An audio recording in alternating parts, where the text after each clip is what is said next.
નમસ્કાર વિદ્યાર્થી મિત્રો, હું ચિરાગ તમારું ફરીથી સ્વાગત કરું છું ઓનલાઈન ક્લાસીસની અંદર કે જેમાં આજે આપણે ધોરણ 11 ની અંદર ચેપ્ટર નંબર 8 જેનું નામ છે કોષ એ જીવનનો એકમ, જેમાં આજે આપણે એક નવા ટોપિક વિશે ચર્ચા કરવાના છીએ જેનું નામ છે એન્ડોપ્લાઝમિક રેટિક્યુલમ, જેને આપણે શું કહીએ છીએ ગુજરાતીમાં અંતઃકોષરસ જાળ તરીકે આપણે એને ઓળખીએ છીએ। તો આજનો આપણો જે ટોપિક છે એ શાના આધારે છે તો કે કોષ એ કોષમાં જોવા મળતી અંતઃરચના, જેમાં અંતઃરચના કયા પ્રકારની તો કે અંતઃકોષરસ જાળ, જેને આપણે શું કહીએ છીએ એન્ડોપ્લાઝમિક રેટિક્યુલમ તરીકે આપણે એને ઓળખીએ છીએ, રાઈટ।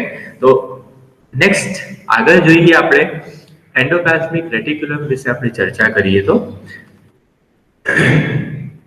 અંતઃકોષરસ જાળ, જેને આપણે ઇંગ્લિશમાં અને શોર્ટ ફોર્મમાં જો લખવું હોય તો એને આપણે શું લખી શકીએ છીએ ER તરીકે લખવામાં આવે છે, એન્ડોપ્લાઝમિક રેટિક્યુલમ, બરાબર।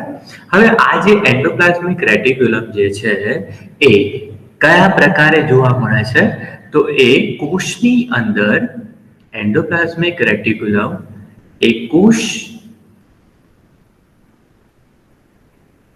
કોષની અંદર શું રહેલું હોય તો કે કોષરસ,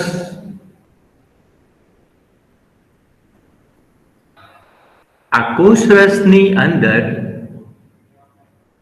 નલિકામય જાળા જેવી રચના જોવા મળે છે। કોષરસની અંદર નલિકામય જાળા જેવી એક રચના જોવા મળે છે, જેને આપણે શું કહીએ છીએ અંતઃકોષરસ જાળ તરીકે ઓળખીએ છીએ, બરાબર। તો અહીંયા આ અંતઃકોષરસ જાળ જે છે એ અહીંયા દર્શાવેલી છે, જુઓ આ આપણને જોવા મળે છે, આ નલિકાઓ જ્યાં સ્વરૂપમાં રહેલી હોય છે, જેને આપણે શું કહીએ છીએ અંતઃકોષરસ જાળ તરીકે આપણે એને ઓળખીશું, રાઈટ। હવે જો આ અંતઃકોષરસ જાળ છે ને એ કોના જેવી રચના ધરાવે છે તો એ ગોલ્ગીકાય જેવી જ રચનાઓ ધરાવે છે। ગોલ્ગીકાયમાં જેમ સિસ્ટરની આવેલી હોય એ જ રીતે આ અંતઃકોષરસ જાળની અંદર પણ સિસ્ટરની જોવા મળે છે, પુટિકા જોવા મળે છે, નલિકાઓ જોવા મળે છે, પરંતુ અહીંયા બંનેમાં મુખ્ય તફાવત શું છે તો આ જે અંતઃકોષરસ જાળ છે, આ અંતઃકોષરસ જાળ એ કોષરસની અંદર સ્વતંત્ર રીતે સર્વત્ર ફેલાયેલી જોવા મળે છે, બરાબર। કોષરસની અંદર સર્વત્ર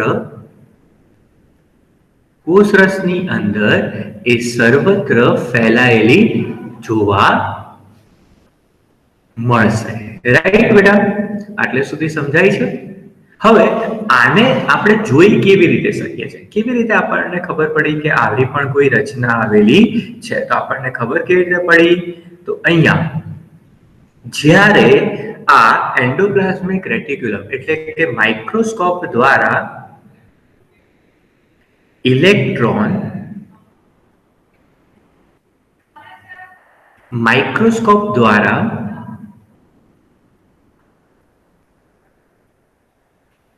જ્યારે કોષનું અવલોકન કરવામાં આવ્યું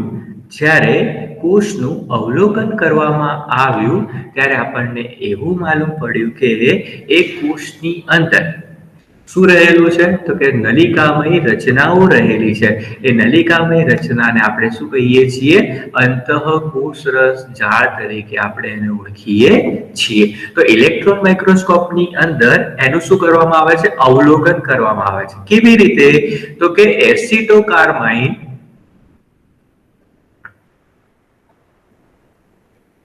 એસિટોકાર્માઇન બેઝિક ડાઈ,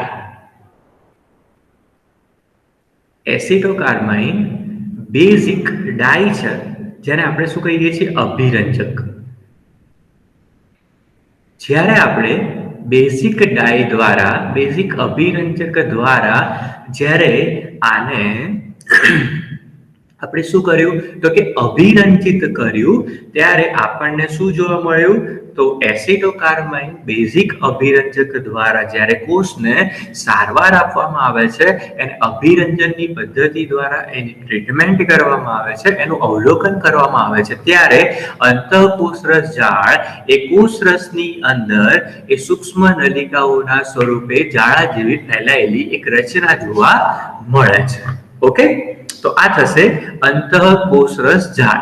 જ્યારે ગોલ્ગીકાય જે છે એ ગોલ્ગીકાય એ કોષરસની અંદર આ પ્રકારે સ્વતંત્ર ફેલાયેલી જોવા મળશે નહીં, એ કોઈ એક જગ્યાએ ગોઠવાયેલી જોવા મળે છે.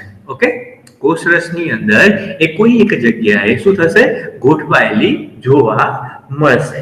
ઓકે, હવે નેક્સ્ટ આપણે જોઈએ કે આ જે અંતઃકોષરસ જાળ છે એ અંતઃકોષરસ જાળ એનું બંધારણ કેવા પ્રકારનું છે, એના બંધારણમાં કયા કયા ઘટકો આવેલા છે, એ કેવી રીતે ગોઠવાયેલા છે વગેરેનો આપણે અભ્યાસ કરીએ.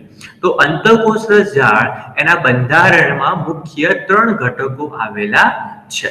મુખ્ય 3 ઘટકોમાં શાનો સમાવેશ કરીશું? તો સિસ્ટર્નીનો સમાવેશ કરીશું. અહીંયા જો આપેલું છે આપણને કે મુખ્ય બંધારણની અંદર શું રહેલું છે? તો કે સિસ્ટરની, નલિકાઓ અને બીજો શાનો સમાવેશ થાય છે? પુટિકાઓનો સમાવેશ થાય છે. સિસ્ટરની, નલિકા અને પુટિકાઓનો સમાવેશ થાય છે. બેટા યાદ રાખજો, બરાબર? તો આ સિસ્ટરની કેવા સ્વરૂપમાં જોવા મળે છે, કેવા પ્રકારની દેખાય છે, એ આપણે જોઈએ. તો સિસ્ટરની જે છે એ બેટા કેવી જોવા મળે છે? તો સિસ્ટરની એ લાંબી, જુઓ અહીંયા ધ્યાનથી, સિસ્ટરની જે છે એ કેવી જોવાય છે? તો કે લાંબી, નલિકામય, લાંબી, ચપટી, લાંબી, ચપટી, શાખીય થપ્પીમાં ગોઠવાયેલી. જો આ એક સિસ્ટરની, આ બીજી સિસ્ટરની, આ ત્રીજી સિસ્ટરની, આ ચોથી, આ પાંચમી, એમ સિસ્ટરની જે છે એ કેવી છે? તો કે લાંબી. સિસ્ટરની એ કેવી રચના છે? તો કે લાંબી, ચપટી, થપ્પી આકારે ગોઠવાયેલી રચના છે. ઓકે, અને એ પણ કેવી જોવા મળે છે? તો કે શાખીય, એટલે કે શાખામાં ગોઠવાયેલી હોય છે. રાઈટ? નેક્સ્ટ જોઈએ સિસ્ટરની વિશે. બેટા સમજમાં આવી ગયું કે સિસ્ટરની શું છે? તો કે સિસ્ટરની કેવા પ્રકારે છે? તો સિસ્ટરની લાંબી છે, ચપટી છે, થપ્પી આકારે ગોઠવાયેલી છે અને શાખીય છે. જ્યારે નલિકાઓ એટલે એને આપણે શું કહીએ છીએ? ટ્યુબ્યુલ્સ તરીકે ઓળખીએ છીએ. સેકન્ડ રચના શું છે? ટ્યુબ્યુલ્સની. તો અહીંયા આ પ્રકારે શું આવેલું છે? ટ્યુબ્યુલ્સ આવેલી છે, નલિકામય રચના આવેલી છે. અહીંયા દેખો, હું જે ડ્રો કરું છું, જે પોઇન્ટર દ્વારા દર્શાવું છું, એ શું છે? તો કે નલિકાની રચના દર્શાવાયેલી છે. રાઈટ? તો નલિકા કેવા સ્વરૂપમાં હશે? તો કે નલિકા જે છે એ કેવી હોય છે? તો કે અનિયમિત હોય છે. નલિકાઓ કેવી હોય છે? તો કે પહેલો પોઈન્ટ લઈ લઈએ આપણે કે એ અનિયમિત હોય છે. એની ફરતે શું આવેલું હોય છે? તો નલિકાઓના ફરતે પટલમય રચના આવેલી હોય છે. તો અનિયમિત પટલીય રચના.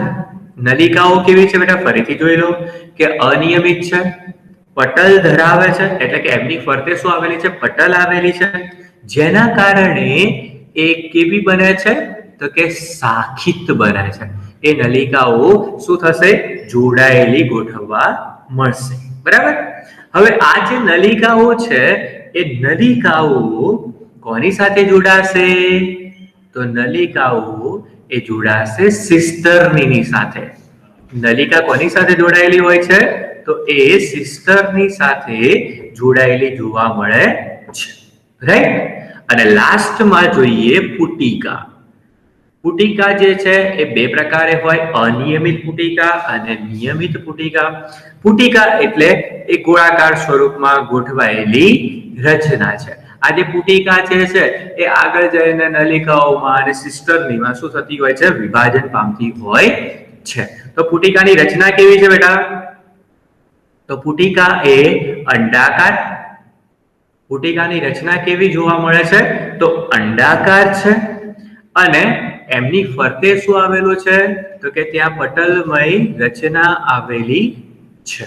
પુટિકા જે છે એ કેવી રચના ધરાવે છે? તો કે એ અંડાકાર છે અને એમની ફરતે શું આવેલું છે? તો કે પુટિકામય રચનાઓ ગોઠવાયેલી હોય છે. ક્લિયર છે બેટા આટલું? નેક્સ્ટ જોઈએ કે આ જે એન્ડોપ્લાઝમિક રચના છે, આ જે એન્ડોપ્લાઝમિક એટલે કે અંતઃકોષરસ જાળ છે, આ અંતઃકોષરસ જાળની અંદર શું આવેલું હોય છે? તો કે અંતઃકોષરસ જાળમાં અવકાશ રહેલો હોય છે. તો એ જે અવકાશ છે, આ જે હું ડ્રો કરું છું, જે દર્શાવું છું, એમાં શું કહીએ છીએ આપણે? તો કે અંતઃકોષરસ જાળ, એમાં એનો જે અવકાશ છે, અંતઃકોષીય અવકાશ જેને કહીશું, એ અવકાશ બે ભાગમાં એ અંતઃકોષરસ જાળને શું કરે છે? વિભાજિત કરે છે. કયા બે ભાગમાં વિભાજિત કરે છે? તો એક છે જેને કહેવામાં આવે લ્યુમિનલ અંતઃકોષરસ જાળ, જેમાં અવકાશ, એ અવકાશ બે ભાગમાં શું કરે છે? વિભાજિત કરે છે અંતઃકોષરસ જાળને, અવકાશને. એક લ્યુમિનલ અને બીજું છે એક્સ્ટ્રા લ્યુમિનલ. એક છે બેટા લ્યુમિનલ અને બીજું છે એક્સ્ટ્રા લ્યુમિનલ. બરાબર? તો લ્યુમિનલ શું છે? કેવા પ્રકારની રચના છે લ્યુમિનલ? તો લ્યુમિનલ અને એક્સ્ટ્રા લ્યુમિનલ એટલે, તો લ્યુમિનલની રચના એટલે શું કહેવાશે બેટા? શું કહીએ છીએ અહીંયા આપણે એને? તો લ્યુમિનલ એટલે અંતઃકોષરસ જાળની અંદરનો ભાગ. આ જે છે એને આપણે શું કહીશું? અંતઃકોષરસ જાળની અંદરનો જે ભાગ છે એને કહીશું લ્યુમિનલ, અને એક્સ્ટ્રા લ્યુમિનલ એટલે તે અંતઃકોષરસ જાળની બહારનો વિસ્તાર. એટલે કે કોષરસનો જે ભાગ જે છે, કોષરસનો જે વિસ્તાર છે, એને કહેવામાં આવે એક્સ્ટ્રા લ્યુમિનલ, અને અંતઃકોષરસ જાળની અંદર જે રચના જોવા મળે છે એને કહેવામાં આવશે લ્યુમિનલ. ક્લિયર છે બેટા? તો આને આધારે, અંતઃકોષીય અવકાશને આધારે આંતરકોષરસ જાળને બે ભાગમાં વિભાજિત કરીએ. એક લ્યુમિનલ પ્રદેશ અને બીજું એક્સ્ટ્રા લ્યુમિનલ પ્રદેશ. લ્યુમિનલ પ્રદેશ જે છે એ કેવા પ્રકારે ગોઠવાયો છે? તો કે અંતઃકોષરસ જાળની અંદર ગોઠવાયો છે, જ્યારે એક્સ્ટ્રા લ્યુમિનલ જે છે એ ક્યાં હોય છે? તો કે અંતઃકોષરસ જાળની બહાર, એટલે કે કોષરસનો જે ભાગ છે એ. ક્લિયર આટલું? નેક્સ્ટ હવે જો બેટા અહીંયા વાત કરીએ કે આ અંતઃકોષરસ જાળ જે છે, એન્ડોપ્લાઝમિક રેટિક્યુલમ જે છે, એ એન્ડોપ્લાઝમિક રેટિક્યુલમ જો અહીંયા વાત કરીએ તો એને આપણે બે પ્રકારમાં વિભાજિત કરીએ છીએ. અંતઃકોષરસ જાળ જેને આપણે બે પ્રકારમાં વિભાજિત કરીએ છીએ. એક છે ખરબચડી અંતઃકોષરસ જાળ અને બીજી છે લીસી અંતઃકોષરસ જાળ. એક છે ખરબચડી અંતઃકોષરસ જાળ અને બીજું છે લીસી અંતઃકોષરસ જાળ. બરાબર છે બેટા? કેમ એને લીસી અને ખરબચડી અંતઃકોષરસ જાળ તરીકે આપણે એને ઓળખાવ્યું? એનું કારણ શું છે? કોઈ કહી શકે છે? યસ, તો એનું કારણ આકૃતિ પરથી આપણે દર્શાવીએ કે જુઓ અહીંયા આ પણ શું છે? તો કે અંતઃકોષરસ જાળ છે. આ પણ શું છે? અંતઃકોષરસ જાળ છે. રાઈટ? તો આ અંતઃકોષરસ જાળ છે એ બે પ્રકારની છે. એક કેવી છે? તો કે ખરબચડી. ખરબચડીનો મતલબ શું છે? કે એની ઉપર જો અહીંયા હું રેડ કલરથી માર્ક દર્શાવું છું, તો એની ઉપર શું આવેલું છે? આ ખરબચડાપણું શાને આધારે છે? તો એની ઉપર શું આવેલું છે બેટા? તો ત્યાં આપણને શું જોવા મળશે? તો રિબોઝોમની કણિકા જોવા મળે છે. ફરીથી યાદ રાખો બેટા કે એક અંતઃકોષરસ જાળ ખરબચડી છે, એ ખરબચડી હોવાનું કારણ શું છે? કારણ કે એની ઉપર શું જોવા મળે છે? તો કે રિબોઝોમની કણિકા જોવા મળે છે, એટલા કારણે એને આપણે શું કહીએ છીએ? એને આપણે શું નામ આપીશું? ખરબચડી અંતઃકોષરસ જાળ. જ્યારે બીજી જે અંતઃકોષરસ જાળ છે તેને લીસી કહીએ છીએ. કેમ? કારણ કે એની ઉપર આપણને રિબોઝોમ જોવા મળતું નથી. એના ઉપર આપણને કોઈ પણ પ્રકારે રિબોઝોમની રચના જોવા મળશે નહીં. ઓકે, તો અહીંયા આપણને એ બંને વચ્ચેનો તફાવત દર્શાવે છે કે લીસી એટલે કે સ્મૂથ અંતઃકોષરસ જાળ અને ખરબચડી એટલે કે રફ અંતઃકોષરસ જાળ કોને કહેવામાં આવે છે? શું તફાવત છે? તો પહેલું કે ખરબચડી જે અંતઃકોષરસ જાળ છે એ કેવી છે? તો વધુ સ્થાયીપણું દર્શાવે છે. શાના કારણે? રિબોઝોમના કારણે. બે, લીસી અંતઃકોષરસ જાળ જે છે એમાં શું છે? તો કે ઓછું સ્થાયીપણું. તો કે ખરબચડી કરતા લીસી એ કેવી છે? ઓછી સ્થાયી બંધારણ ધરાવે છે. બે, ખરબચડી અંતઃકોષરસ જાળ જે છે એમાં સિસ્ટરની અને શું આવેલી છે? પુટિકા આવેલી છે. ખરબચડી અંતઃકોષરસ જાળ એ સિસ્ટરની અને પુટિકા દ્વારા રચાય છે મોસ્ટલી. જ્યારે લીસી અંતઃકોષરસ જાળ છે એ શાના દ્વારા રચાય છે? નલિકા દ્વારા મુખ્યત્વે રચાયેલી હોય છે. નેક્સ્ટ, આ જે ખરબચડી અંતઃકોષરસ જાળ છે એનું જે બંધારણ છે એમાં શું આવેલા હોય છે?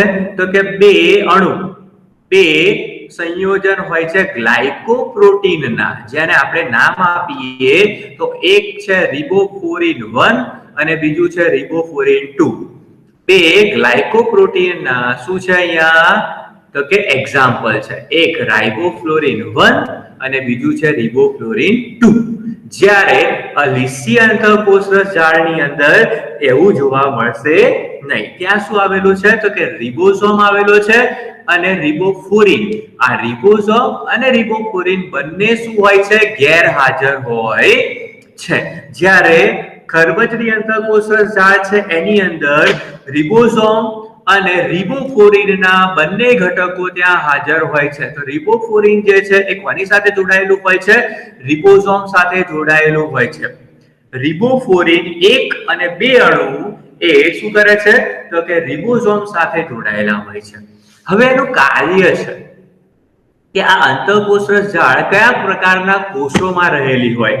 તો એ સ્વાદુપિંડ, યકૃત અને શ્લેષ્મસ્ત્રાવી ગ્રંથિ છે, કોષો છે, એની અંદર એ જોવા મળતી હોય છે. શું કાર્ય કરે છે? તો એ પ્રોટીનના સંશ્લેષણ માટે જવાબદાર હોય અને સ્ત્રાવના નિર્માણ માટેનું મુખ્યત્વે કામ કરતું હોય છે.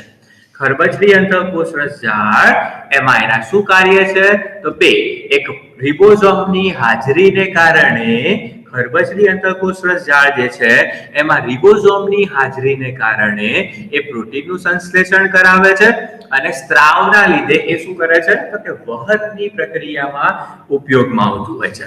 જ્યારે લીસી અંતઃકોષરસ જાળ જે છે એમાં ગ્લાયકોજન, લીસી અંતઃકોષરસ જાળ જે છે એ ગ્લાયકોજન અને લિપિડના ચયાપચયની પ્રક્રિયા સાથે જોડાયેલી હોય છે. તો એ કયા પ્રકારના કોષોમાં જોવા મળશે?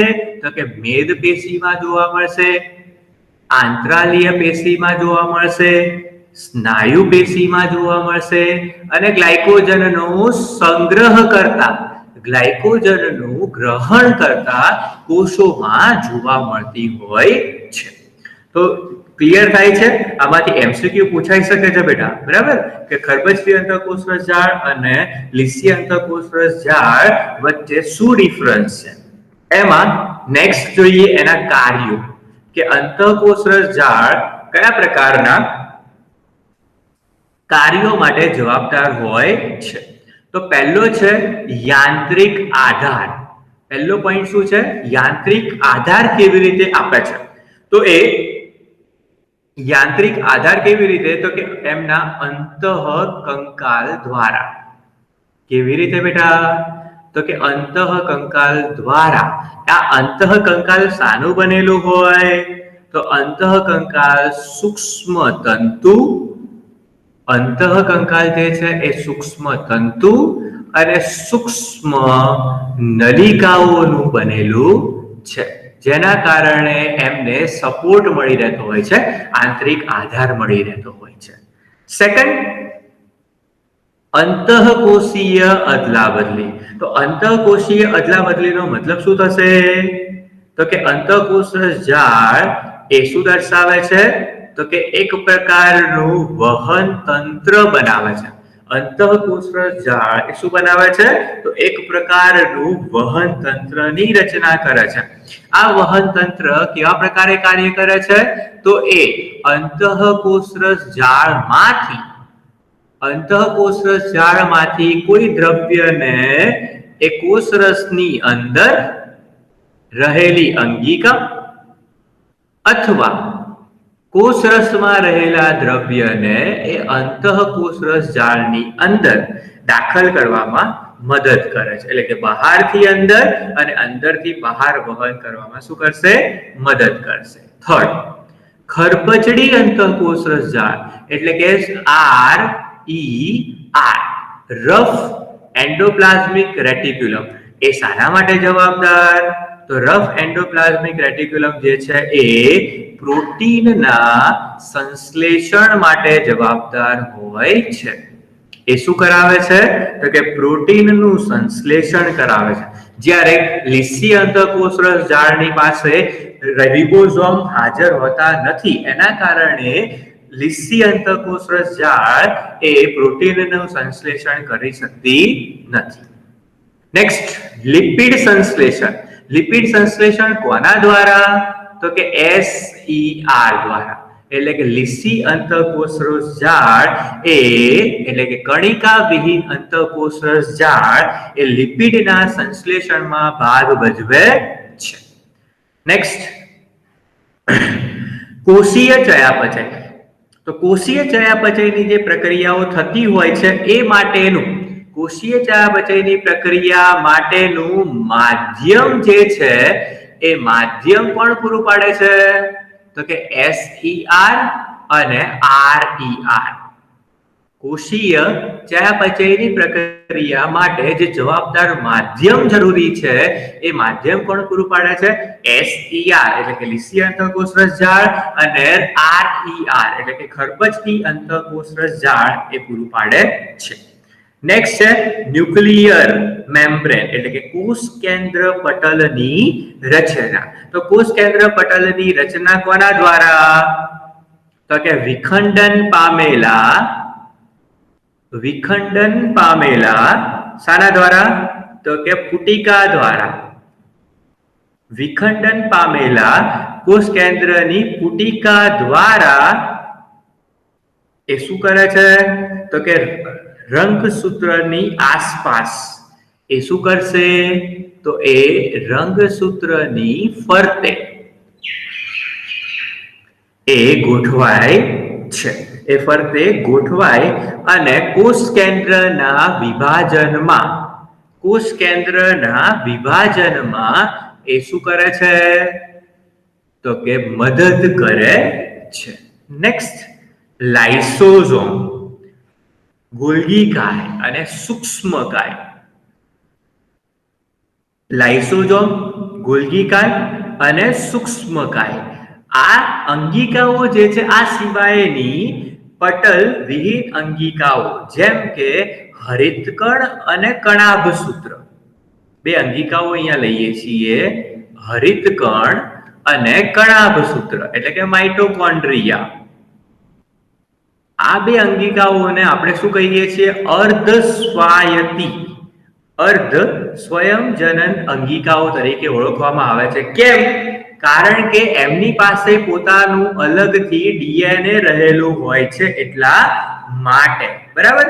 એટલે કે એમની અંદર દરેકની અંદર શું જોવા મળે છે? તો ત્યાં અંતઃકોષરસ ઝાડની રચના આવેલી હોવાના કારણે એ પોતાના ઘટકોનું સ્વયંજનન કરી શકતા હોય છે. અને લાસ્ટમાં ડિટોક્સિફિકેશન કરવું એટલે જે SER લીસી અંતઃકોષરસ ઝાડ જે છે એ શું કરે છે? તો ડિટોક્સિફિકેશનનું કાર્ય કરે છે. ડિટોક્સિફિકેશન કરવું એટલે જે ડ્રગ્સ છે, પ્રદૂષકો છે અને સ્ટીરોઇડ જે છે એના ડિસઇન્ફેક્શન એટલે કે એના નિકાલ માટે સંકળાયેલી હોય છે. તો આ થશે અંતઃકોષરસ ઝાડના કાર્યો.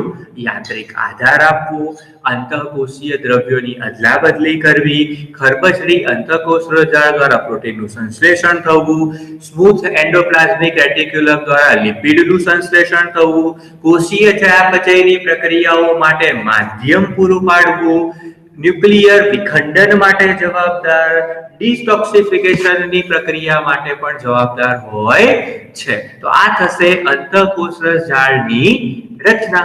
ક્લિયર છે બેટા? જો આમાં કોઈ પણ પોઈન્ટ સમજણ ના પડી હોય તો કોમેન્ટ બોક્સની અંદર તમે લખીને શેર કરી શકો છો. ઓકે, જો વિડીયો ગમે છે તો વિડીયોને બેટા ફટાફટ લાઈક કરો, એને શેર કરો તમારા મિત્રો સુધી અને ચેનલને સબસ્ક્રાઇબ કરો. ઓકે બેટા, so thank you so much. મળીએ નેક્સ્ટ લેક્ચરની અંદર નવા ટોપિક સાથે. ત્યાં સુધી મસ્ત રહો, ખુશ રહો, તંદુરસ્ત રહો. ઓકે, અને ચેનલને ફટાફટ સબસ્ક્રાઇબ કરી દો. Thank you so much once again તમારા સપોર્ટ માટે.